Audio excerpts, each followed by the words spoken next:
اعوذ باللہ من الشیطان الرجیم بسم اللہ الرحمن الرحیم۔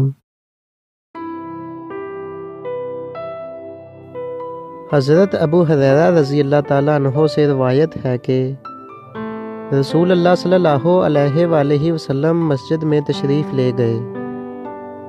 اتنے میں ایک شخص آیا، اس نے نماز پڑھی، پھر نبی کریم صلی اللہ علیہ وآلہ وسلم کو سلام کیا۔ آپ صلی اللہ علیہ وآلہ وسلم نے سلام کا جواب دیا اور فرمایا، جاؤ نماز پڑھ لو، تم نے نماز نہیں پڑھی۔ وہ واپس چلا گیا اور پھر اسی طرح نماز پڑھی جیسے پہلے نماز پڑھی تھی۔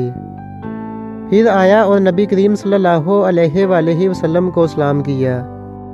آپ صلی اللہ علیہ وآلہ وسلم نے فرمایا، جاؤ نماز پڑھ لو، تم نے نماز نہیں پڑھی۔ 3 مرتبہ ایسا ہی ہوا۔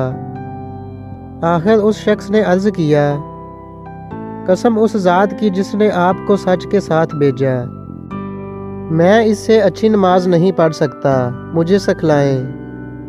آپ صلی اللہ علیہ وآلہ وسلم نے فرمایا، تم جب نماز کے لیے کھڑے ہو جاؤ تو اللہ اکبر کہہ دینا، پھر آسانی سے جتنا قرآن تجھے یاد ہے اس کی تلاوت کر لو، پھر اچھی طرح سے رکوع کر لو، پھر سر اٹھا کر پوری طرح سے کھڑا ہو جاؤ، پھر اطمینان کے ساتھ سجدہ کر لو، پھر سجدے سے سر اٹھا کر اطمینان کے ساتھ بیٹھ جاؤ۔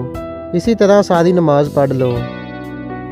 ویڈیو کو لائک کیجئے، اپنے دوستوں کے ساتھ شیئر کیجئے اور مزید اس طرح کی اسلامک ویڈیوز حاصل کرنے کے لیے ہمارے چینل کو سبسکرائب کریں۔ تو چلو دوستوں، ملتے ہیں نیکسٹ اچھی سی ویڈیو کے ساتھ۔ اپنا خیال رکھیے گا۔ اللہ حافظ۔